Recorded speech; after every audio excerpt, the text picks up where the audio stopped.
Hell yeah, that's the bottom line. Because Game News USA said so. We saw the Lions open up a can of whoop ass on the Cowboys, and that's the title of this video. We are going to go over all the games for NFL Week 6 recap today. Hi, if you haven't subscribed, please do so. We have a lot of good content on this channel, and so thank you for being here. Let's get right into it. This is NFL Week 6 recap, and we're going to start with the Thursday night game. The San Francisco 49ers were able to beat the Seattle Seahawks 36-24. I can tell you right now, I was a little nervous because I've been picking San Francisco. I've been disappointed to see them blow leads to the Rams, to the Cardinals. Were they going to make it a trifecta? They almost did. Luckily, they were able to hold on and win this game. San Francisco with the win, 36-24. Then we got a London game. Talking about opening up a can of whoop ass. The Bears opened up a can of whoop ass on the Jacksonville Jaguars, 35-16. Caleb Williams is really coming to his own. He's been kicking ass and taking names and chewing bubblegum, and he's all out of bubblegum. He threw 4 touchdowns against the Jacksonville Jags. The Prince no longer with his crown, 1-5. What is wrong in the water in Jacksonville? It's probably time to fire Doug Peterson. Bill Belichick, check your phone. They're probably getting ready to call you. Next up, we're going to go over the early window games for Sunday. Green Bay was able to take care of business at home against the Cardinals, 34-13. I've been very impressed with Green Bay just finding ways to win, sometimes dominating opponents. Green Bay is definitely a team to be reckoned with in the NFC. The entire division of the NFC North has to be reckoned with. They may get all 4 playoff spots in the NFC. Green Bay's looking good.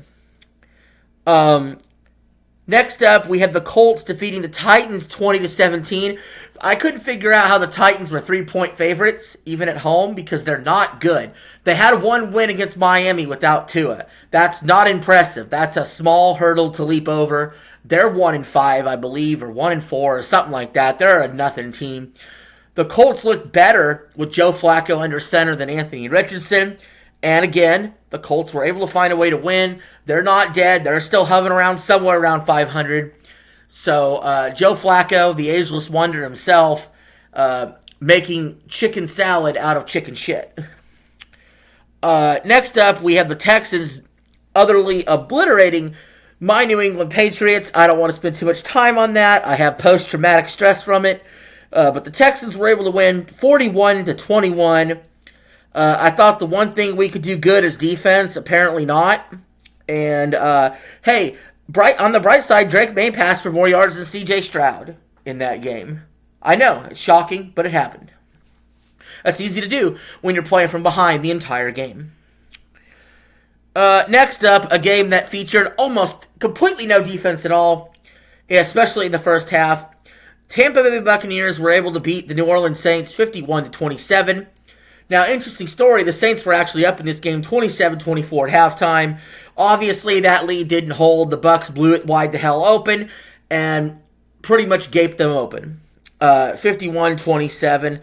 Baker Mayfield had over 300 yards. He also had 3 picks, but he had 3 touchdowns. He's got 15 touchdowns this season, and he is an MVP contender, as crazy as that sounds. He's just cooking with numbers right now. The big show is full on. Meanwhile, the Saints are struggling without Derek Carr. They've lost 4 in a row. They were the NFL's darling after the first 2 weeks. Now they can't figure out how to get a W, even at home, against a division opponent. Next up, we have a completely ugly game, but at least it was close. The Philadelphia Eagles were able to defeat the Cleveland Browns 20-16. Nick Sirianni acted like he won the goddamn Super Bowl on the sidelines, taunting Browns fans, but it didn't matter. You know, he could celebrate for now. He probably won't have a job at the end of the season. But the Eagles were able to win 20-16, just further proving Deshaun Watson is completely cooked. And the Browns are definitely in the market to pick the number 1 overall quarterback in this year's draft and move on from the nightmare that was trading for Deshaun Watson. Meanwhile, Baker's cooking in Tampa. Next up, we have, in my opinion, what was the biggest game of the day, and I'm surprised it's not the title card for the video. but it was Washington versus the Ravens. I almost feel like these were like that meme where the two Spider-Men are pointing at each other. That's Jaden Daniels and Lamar Jackson. The comp is there. Very similar. Very similar.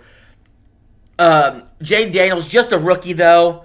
The Ravens are a more complete team right now, and they're built to win this year right now. They're the inverse of the Saints. They started 0-2. Now they've won 4 in a row. They look downright scary to play. Honest to God, you don't let the 0-2 start fool you. Derrick Henry is completely destroying everybody. The Ravens' offense is an absolute just freak show to try to defend. And, the Ravens could have lost this game, but they didn't lose this game. I trust him, man. I just trust him at least until the playoffs. That's a different story. Now we're getting in more to the later window of games. We had the Chargers going to Denver Broncos. The Chargers coming off a bye, a much-needed bye. They've dealt with injuries left and right. But Justin Herbert looked sharp today. The Chargers look sharper on offense than they have been all season.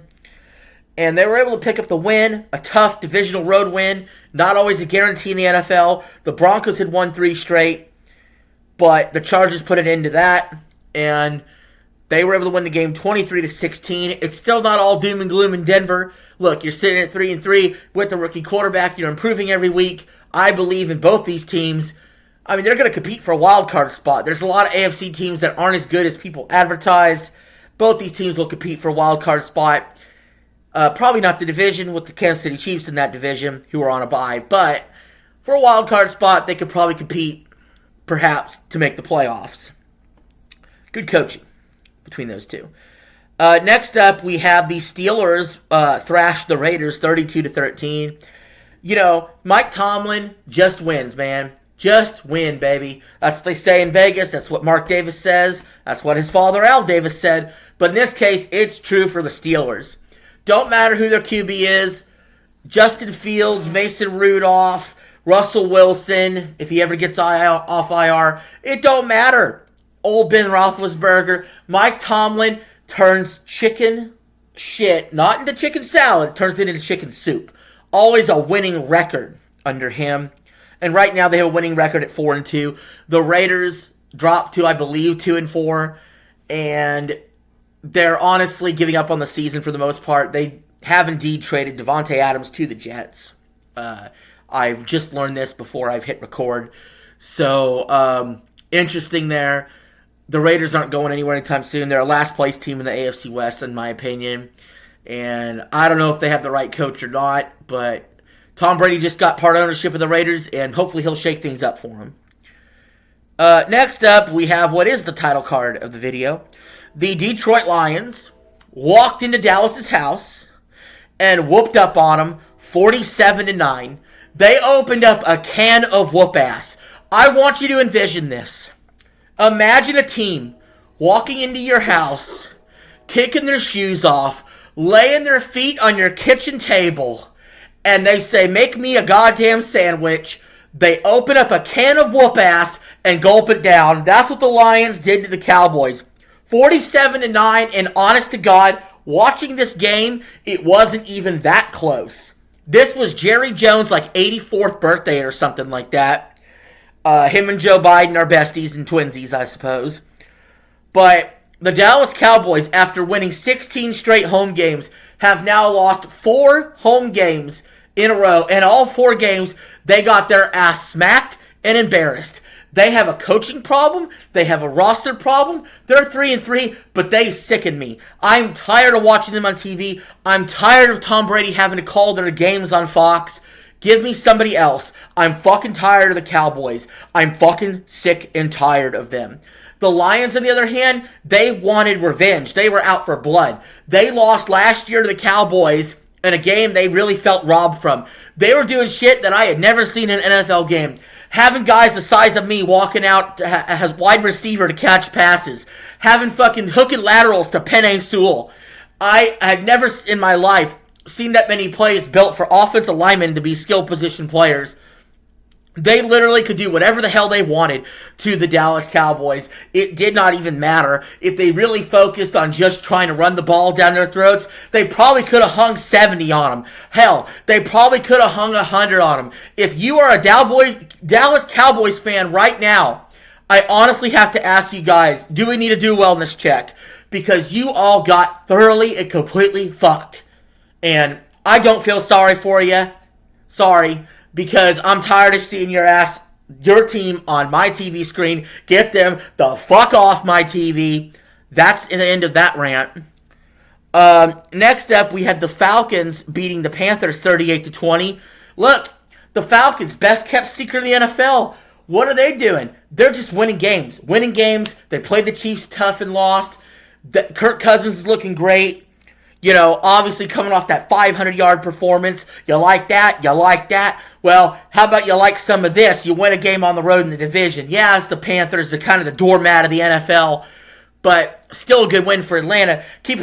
Stringing those wins together, staying ahead of the Bucs. And they're looking like an absolute playoff team. I don't know if you trust them in the playoffs necessarily when you get there. But they're looking like they're the NFC South favorites for sure. And then next up, we got Sunday Night Football. You know, some people say it was a bad win. It was an ugly win. I am super encouraged by the way the Bengals won this game. And here is why I am super encouraged. They were able to beat the Giants 17-7. You might be thinking, oh, that's ugly. I swear to you, the Bengals defense was so bad the last 4 games that I thought, oh shit, oh no, here we go. The Bengals are going to be a really great offensive team, but they can't stop a wet paper bag. Luckily, they were able to stop the Giants. And it may not sound like it's hard to do, because Daniel Jones usually craps his pants on a primetime game. But Daniel Jones had actually been playing decent. I saw Joe Burrow run 50 yards for a touchdown. That was a big deal. But the story here is the Bengals defense didn't crap the bed. Yes, it was Daniel Jones and he possibly crapped the bed. He had one completely ugly duck interception that makes you want to gouge your goddamn eyes out. But at the end of the day, I'm glad to see this Bengals defense has a pulse. Let's see if they can keep it up next week and get another win, because they still have to win probably 8 of their last 11 games to even make the playoffs at all. Luckily, they play Cleveland next week, who has Deshaun Watson at quarterback, so they should be able to stomp a mud hole and then walk in dry. And finally, we have the Monday night game, Bills-Jets.